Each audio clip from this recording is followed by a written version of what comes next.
Hello friends, welcome back to my channel Gauri Shanmam. তো friends, আপনারা কেমন আছেন? আশা করবো ভালো আছেন, সুস্থ আছেন এবং happy. Welcome back to my channel Gauri শানমম।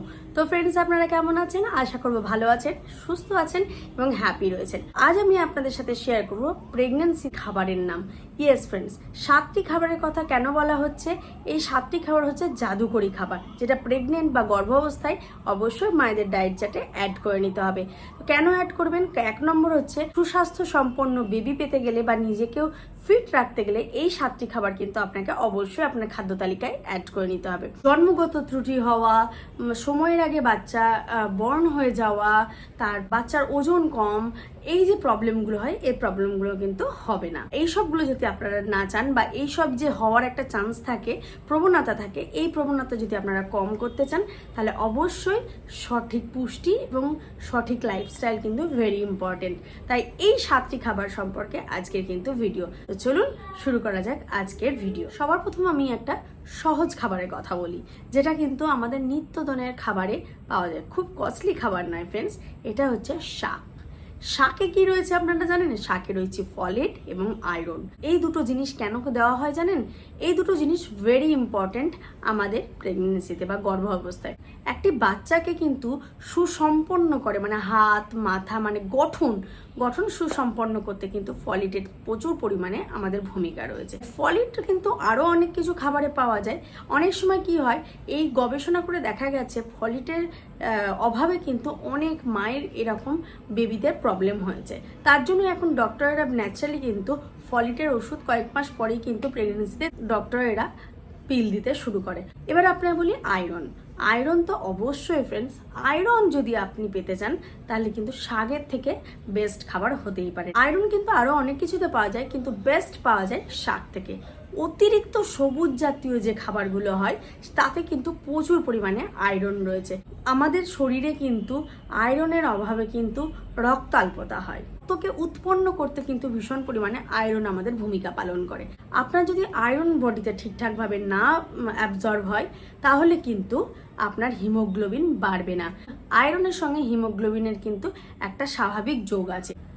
আর যদি আপনার ফলিটের অভাব হয় তাহলে বাচ্চার কিন্তু জন্মগত ত্রুটি হতে পারে, কারণ এই ফলিটই কিন্তু বাচ্চার বোনস, মাসলস, হাড়, স্পাইনাল কর্ডের হাড়, ব্রেনের গঠন, বেবিদের খুলি তৈরি করতে, মস্তিষ্কের বিকাশ করতে ভীষণ পরিমাণে সাহায্য করে এবং বডির পুরো স্ট্রাকচার গঠন করতে কিন্তু এই ফলিটই সাহায্য করে। তাই ফলিট কিন্তু অবশ্যই আপনাকে নিতে হবে, আর সেটা কিন্তু আপনি শাকে ভীষণ পরিমাণে পেয়ে যাবেন। আর ডক্টর যেটা আপনাকে দিচ্ছে সেটা তো অবশ্যই আপনাকে নিতে হবে। যদি আপনার আয়রন অ্যাবজর্ব না হয় বডিতে তাহলে কিন্তু সময়ের আগেই কিন্তু বেবি বর্ন হয়ে যাবে, যেটা কিন্তু সব কিছুই আগে হবে।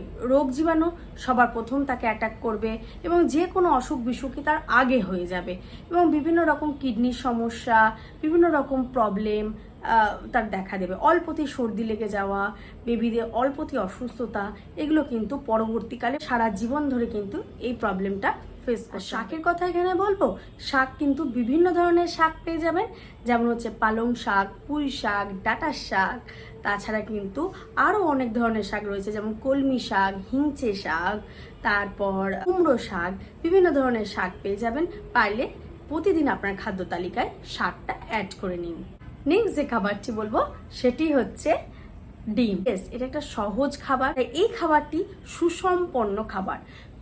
ডিমের মধ্যে একটা পুষ্টি পাওয়া যায় যেটা কিন্তু আমরা কোথাও পাই না, মানে এর জন্য কিন্তু কোনো ট্যাবলেট বা কোনো ওষুধে কিন্তু এই পুষ্টি পাওয়া যায় না।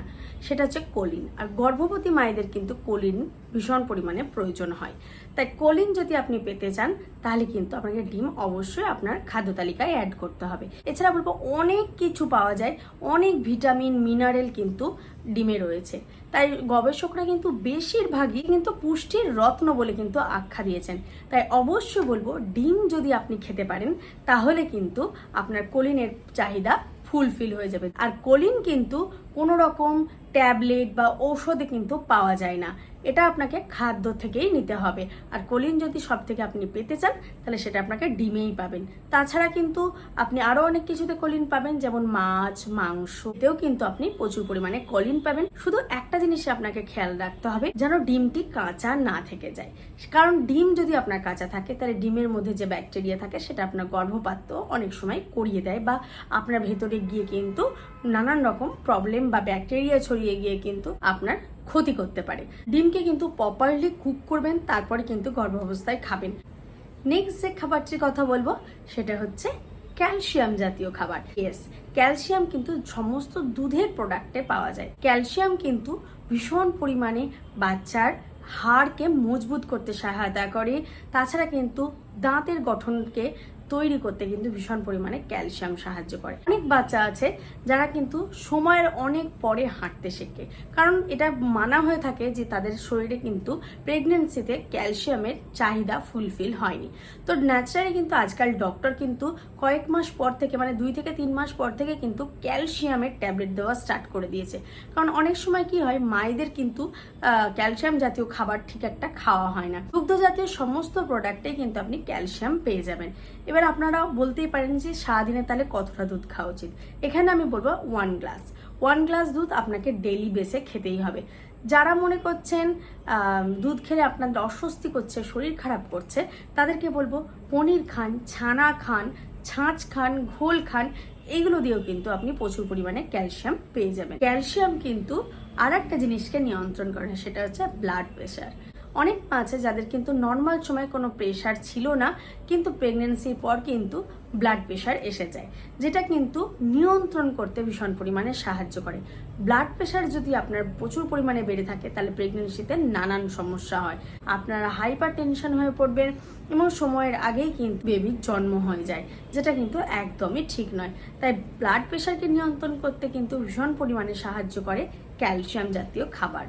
এছাড়া বলবো দই অনেকেই আছে যারা কিন্তু মিষ্টি দইয়ের কথা এখানে ভাবছেন, তাদের ক্ষেত্রে আমি বলবো একদমই আপনারা মিষ্টি দই খাবেন না। আপনাদের যদি দই খেতে হয় তাহলে আপনারা টক দই খাবেন, কারণ টক দইটা কিন্তু শরীরের পক্ষে স্বাস্থ্য আছে। যাদের কিন্তু দুগ্ধ জাতীয় সমস্ত প্রোডাক্ট থেকেই গ্যাস বা হজমের সমস্যা দেখা দেয়, তাদের ক্ষেত্রে আমি বলি ক্যালসিয়াম কিন্তু আপনাকে দিতেই হবে, কিন্তু ক্যালসিয়ামের সোর্সগুলো আপনাকে একটু চেঞ্জ করে ফেলতে হবে। তার জন্য কিন্তু আপনাকে ব্রোকলি, বিভিন্ন ধরনের শাক, এছাড়া কিন্তু ডাটা, সজনে ডাটা, প্রচুর পরিমাণে ক্যালসিয়াম রয়েছে। নাটস, আলমন্ড, এগুলোর থেকেও কিন্তু আপনি প্রচুর ক্যালসিয়াম পেয়ে যাবেন। তাই এগুলো কিন্তু আপনাকে ঠিকঠাকভাবে একটু খাবার তালিকায় অ্যাড করে নিতে হবে। নেক্সট যেটা বলবো সেটা হচ্ছে ভিটামিন সি। ভিটামিন সি কিন্তু আমাদের শরীরে ভীষণ পরিমাণে প্রয়োজন হয়, বিশেষ করে গর্ভাবস্থায় কিন্তু বেশি পরিমাণে প্রয়োজন হয়। প্রেগনেন্সিতে বেবিদের স্কিনকে জেল্লা করতে কিন্তু ভীষণ পরিমাণে ভিটামিন সি এর প্রয়োজন হয়। এছাড়া কিন্তু ভিটামিন সি প্রয়োজন বেবিদের দাঁতকে, বেবিদের হাড়কে মজবুত করতে ভীষণ পরিমাণে সাহায্য করে। ভিটামিন সি যদি আপনার না থাকে বা ভিটামিন সি এর যদি আপনার চাহিদা কম থাকে তাহলে কিন্তু আয়রন অ্যাবজর্ব হবে না। ভিটামিন সি কিন্তু অটোমেটিক্যালি তৈরি হয় না ফ্রেন্ডস, এটাকে আপনাকে ইনপুট করতেই হয়। ভিটামিন সি জাতীয় খাবার প্রচুর পরিমাণে রয়েছে। অনেকেই মনে করেন যে ভিটামিন সি হয়তো কোনো কাজেই লাগে না। আয়রনকে কিন্তু বডিতে স্টে করাতে ভীষণ পরিমাণে ভিটামিন সি প্রয়োজন হয়, আর এটা গর্ভাবস্থায় বেশি পরিমাণে প্রয়োজন হয়। তাই গর্ভাবস্থায় কিন্তু ভিটামিন সি এর সরবরাহ সব থেকে আপনাকে বেশি পরিমাণে রাখতে হবে। সেটা কি করে আপনি পাবেন? বিভিন্ন ধরনের খাবারের মধ্য দিয়ে পাবেন। আর ভিটামিন সি জাতীয় কিন্তু আপনাকে কোনো রকম কোনো মাল্টিভিটামিন দেওয়া হবে না বা কোনো রকম কোনো ওষুধও দেওয়া হবে না। আপনারা বলতেই পারেন ভিটামিন সি মানে কিন্তু টক জাতীয় খাবার খেতে হবে, এমনটা কিন্তু নয় ফ্রেন্ডস। কারণ অনেক সময় কি হয়, টক জাতীয় খাবার খেলে কিন্তু মায়েদের অ্যাসিডিটি হয়ে যায়।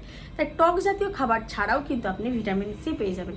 যেমন হচ্ছে প্রথমত বলবো সবজি বলতে এখানে ব্রোকলি, বিনস, তারপর করলা, তারপর কাঁকরোল, এছাড়া কিন্তু ফুলকপি, বাঁধাকপি, এতে কিন্তু প্রচুর পরিমাণে ভিটামিন সি রয়েছে। এছাড়া বলবো শাক, বিভিন্ন ধরনের শাকে কিন্তু ভিটামিন সি রয়েছে, যেমন পালং শাকে কিন্তু প্রচুর পরিমাণে ভিটামিন সি রয়েছে। বিভিন্ন ধরনের শাকেও কিন্তু আপনি ভিটামিন সি পেয়ে যাবেন। একটু আগেই বললাম যে শাক কিন্তু আপনার খাদ্য তালিকায় প্রচুর কিছু ভিটামিনের ফুলফিল করে। সবজি কিন্তু মার্কেট থেকে নিয়ে আসার পর ভালো করে ধুয়ে তবেই কিন্তু রান্না করবেন। আর রান্না করার সময় কিন্তু সবজির ক্ষেত্রে বলবো ওভার কুক করবেন না, কারণ তাহলে কিন্তু ভিটামিন সি নষ্ট হয়ে যায়। বলবো ফলমূলের মধ্যে ভিটামিন সি প্রচুর পরিমাণে যেটাতে পাবেন সেটা হচ্ছে স্ট্রবেরি, কমলা লেবু, মৌসুম্বি লেবু, এছাড়া আমড়া, জাম, এইসবগুলোতেও কিন্তু প্রচুর পরিমাণে ভিটামিন সি পেয়ে যাবেন। এবং সিজনাল বলতে পারলে আপনি লিচিতে কিন্তু প্রচুর পরিমাণে ভিটামিন সি রয়েছে। তাই এই ধরনের ফ্রুটসগুলো যদি আপনার অ্যাভেলেবেল থাকে তাহলে যে কোনো দুটো ফ্রুটস কিন্তু অবশ্যই আপনার খাদ্য তালিকায় অ্যাড করুন। এছাড়া কিন্তু ভিটামিন সি নাটস থেকেও প্রচুর পরিমাণে পেয়ে যাবেন। সেই অনুপাতে আপনার যেটা যখন সুবিধা হবে তখন সেটা কিন্তু আপনার খাদ্য তালিকায় অ্যাড করে নেবেন। চেষ্টা করবেন প্রতিদিন যেন আপনার বডি ভিটামিন সি পেয়ে থাকে। পয়েন্ট বলবো হাইড্রেশন। ইয়েস ফ্রেন্ডস, অনেকেই আছে যারা কিন্তু হাইড্রেশনের দিকটা খেয়াল রাখে না, যার ফলে কি হয় তাদের সানস্ট্রোক হয়ে যায় এবং ডিহাইড্রেশন হয়ে পড়ে। তাই হাইড্রেশনের দিকটা আপনাকে বিশেষ খেয়াল রাখতে হবে। হাইড্রেশনের জন্য আপনি দুধের ঘোল, ছাঁচ বা লেমন ওয়াটার, কোকোনাট ওয়াটার, এমনকি জল, মনে রাখতে হবে আপনাকে সারাদিনের মতো 3 থেকে 4 লিটার জল খেতে হবে। হাইড্রেশন যদি আপনি জুসের দ্বারা আপনি ঠিক করতে পারেন তাহলে জুসও আপনাকে কিন্তু খেতে হবে, যেমন beetroot juice, carrot juice, Apple juice, lemon juice, তা বিভিন্ন ধরনের জুস রয়েছে। সাথে কিন্তু আপনাকে জলটাও খেতে হবে। জুস কিন্তু বাইরের খাবেন না, চেষ্টা করবেন বাড়ির মধ্যেই তৈরি করা জুস খাওয়ার। সবসময় জুসকে বানিয়ে খেয়ে নেওয়ার চেষ্টা করবেন, কোনো সময় রেখে দেবেন না, তাহলে কিন্তু ব্যাকটেরিয়া ডেভেলপড হয়। শুধু খেয়াল রাখবেন জুস কিন্তু পাইনঅ্যাপেল জুসটা বাদ দিয়ে আপনি সব ধরনের জুসই খেতে পারেন। কোনো তরল খাদ্যের মধ্য দিয়ে কিন্তু বডিকে হাইড্রেট করে রাখতে হবে। সেটা বলবো সেটা হচ্ছে ডাল। আপনারা সকলেই জানেন যে ডালে কিন্তু প্রচুর পরিমাণে প্রোটিন রয়েছে। কেন বলছি ফ্রেন্ডস, 1 নম্বর বলবো ডালে কিন্তু প্রচুর পরিমাণে প্রোটিন পাওয়া যায়। আর প্রোটিন কিন্তু শুধুমাত্র যে ডালেই পাওয়া যায় এমনটা নয়, মাছ, মাংস, ডিম, এতেও কিন্তু প্রচুর পরিমাণে প্রোটিন পাওয়া যায়। কিন্তু হয় কি, অনেকেই আছে যারা কিন্তু এই মাছ, মাংস, ডিম এগুলো প্রেগনেন্সিতে খেতে পারে না, তাদের গন্ধ লাগে। যেমন আমার ক্ষেত্রেই হতো, প্রচুর পরিমাণে গন্ধ পেতাম আমি, তার জন্য কিন্তু মাছ আর মাংসটা আমি একদমই খেতে পারতাম না। আর আমি ডিমটাও কিন্তু একটা করেই খেতাম। তাই অবশ্যই বলবো আমার ক্ষেত্রে মতন যদি আপনাদের অবস্থা হয়ে থাকে তাহলে অবশ্যই বলবো ডাল একটা বিশাল বড় সোর্স প্রোটিনের জন্য। তাই ডাল আপনারা আপনাদের প্রতিদিনে 1 বাটি করে অন্তত শুধু খেয়াল রাখবেন ডালটা যেন একটু গাঢ় হয়, কারণ গাঢ় ডাল কিন্তু বেশি পুষ্টি দেয়। আর এই প্রোটিন কিন্তু বেবিদের মাংসপেশি তৈরি করতে ভীষণ পরিমাণে সাহায্য করে। প্রোটিন কিন্তু ব্রেনের গঠন করতেও ভীষণ পরিমাণে সাহায্য করে। তাই প্রোটিন জাতীয় খাবারের মধ্যে কিন্তু আপনাকে এই ডালটা রাখতেই হবে। 2 নাম্বার বলবো ডাল রাখার কারণ হচ্ছে ফাইবার। কিন্তু প্রচুর পরিমাণে ফাইবার পাওয়া যায়, যেটা কিন্তু কনস্টিপেশন রিমুভ করতে ভীষণ পরিমাণে সাহায্য করে। তাই অবশ্যই বলবো যাদের কনস্টিপেশনের প্রবলেম হয়, প্রেগনেন্সিতে অতিরিক্ত পরিমাণে অনেক মা আছে যাদের কনস্টিপেশনের প্রবলেম হয়, ডাল কিন্তু এই কোষ্ঠকাঠিন্যকে দূর করতে ভীষণ পরিমাণে সাহায্য করে। আর এই কোষ্ঠকাঠিন্য হওয়া মানেই কিন্তু হার্নিয়া বা পাইলস, এই প্রবলেমগুলো কিন্তু এসে যায় এবং পরবর্তীকালেও কিন্তু এই প্রবলেম স্টে করে যায়। তাই অবশ্যই বলবো আপনি যদি ডাল খেতে পারেন তাহলে এই সমস্যার সমাধান কিন্তু ভীষণ পরিমাণে হয়ে যায়। এছাড়া বলবো সুগার। অনেক মা আছে যাদের কিন্তু সুগার চলে আসে প্রেগন্যান্সিতে, তাদেরকে এই সুগারের একটা নিয়ন্ত্রণ এটা কিন্তু ভীষণ পরিমাণে হেল্প করে। আর এই সুগারকে কিন্তু আমাদের রক্ত থেকে একটা লেভেলে নিয়ে আসতে ভীষণ পরিমাণে সাহায্য করে ডাল। তাই ডাল অবশ্যই বলবো খান। যদি আপনার সুগার হয়ে থাকে তাহলে কিন্তু আপনার রক্তকে ঠিকঠাকভাবে নিয়ন্ত্রণ করতে ভীষণ পরিমাণে সাহায্য করবে এই ডাল। এবার আপনারা বলতেই পারেন কোন ধরনের ডাল তাহলে খাবো। এখানে মুগ ডাল, মসুর ডাল, অড়হরের ডাল, বিউলির ডাল, সব ডালেই কিন্তু প্রোটিন পাওয়া যায়। তাই অবশ্যই বলবো ডাল আপনার খাদ্য তালিকায় অ্যাড করুন। আর লাস্ট যেটা বলবো সেটা হচ্ছে নাটস। নাটসকে কিন্তু গবেষকরা ভীষণ পরিমাণে প্রায়োরিটি দিয়ে রেখেছে, বিশেষ করে গর্ভ অবস্থায়। নাটসকে কিন্তু সবার প্রথম খাবারের তালিকায় রাখা হয়েছে। আর খাবারের তালিকায় সব থেকে যে নাটসটাকে আগে রাখা হয়েছে সেটা হচ্ছে আলমন্ড। ইয়েস ফ্রেন্ডস, এতে কিন্তু নাকি অনেক ধরনের ভিটামিন, মিনারেল পাওয়া যায়, যেটা কিন্তু এই নাটসেই পাওয়া যায়। ভিটামিনের গুড সোর্স অফ নাটস। তাই নাটসের আপনারা পাউডার করে খেতে পারেন, বা নাটসকে আপনারা নর্মালি সকালবেলায় ভিজিয়ে খালি পেটে খেতে পারেন, বা যে কোনো সারাদিনের মধ্যে কিন্তু আপনারা নাটস খেতে পারেন। তবে একটা খেয়াল রাখতে হবে, আপনি কোন স্টেজে রয়েছেন। যদি আপনি প্রেগনেন্সির ফার্স্ট ট্রাইমেস্টারে থাকেন তাহলে 3 থেকে 4টে আলমন্ড খাবেন। যদি আপনি সেকেন্ড ট্রাইমেস্টারে থাকেন তাহলে 5 থেকে 6টা খেতে পারেন, এবং থার্ড ট্রাইমেস্টারে 7 থেকে 8টা খেতে পারেন। এর বেশি কিন্তু খাওয়া যাবে না। নাটসের মধ্যে আখরোটে যেটা থাকে সেটা হচ্ছে ওমেগা-3 ফ্যাট, যেটা কিন্তু বেবির ব্রেনে কিন্তু বিকাশ করতে ভীষণ পরিমাণে সাহায্য করে। এটা কিন্তু ভীষণ পরিমাণে গুরুত্বপূর্ণ। এছাড়া বলবো সূর্যমুখী বীজ, ইয়েস, চিয়া সিডস, এগুলো যদি আপনি খেতে পারেন তাহলেও কিন্তু ভীষণ পরিমাণে আপনাকে উপকার দেবে। চিয়ার বীজে কিন্তু প্রচুর পরিমাণে B6 রয়েছে, যেটা কিন্তু রক্ত তৈরি করতে আপনাকে ভীষণ পরিমাণে সাহায্য করবে। এছাড়া বাদাম বলবো, বাদামও আপনার ব্রেনে গঠন করতে ভীষণ পরিমাণে সাহায্য করবে, কারণ এতে প্রচুর পরিমাণে ক্যালসিয়াম রয়েছে, ভিটামিনস রয়েছে। খালি আপনাকে একটা জিনিসই খেয়াল রাখতে হবে, কোন স্টেজে কতটা খাওয়া খেতে হবে, এটা আপনাকে বিশেষ খেয়াল রাখতে হবে। তো আই হোপ গাইজ বোঝাতে পেরেছি এই 7টি খাবারের মধ্যে কোন কোন খাবারগুলো আপনার ডায়েট চার্টে অ্যাড করতে হবে। আই হোপ গাইজ আমি বোঝাতে পেরেছি আপনাদের আজকের ভিডিও কোন খাবারে কি ধরনের পুষ্টি রয়েছে, যেটা গর্ভ অবস্থায় ভীষণ পরিমাণে প্রয়োজন হয়। তো আজকের ভিডিও এখানেই দিয়ে এন্ড করে দিলাম। পরবর্তী ভিডিও খুব শীঘ্রই দেখা হবে একটা নতুন ভিডিওতে। Okay friends, bye bye. ভালো থাকবেন, সুস্থ থাকবেন এবং হ্যাপি থাকবেন।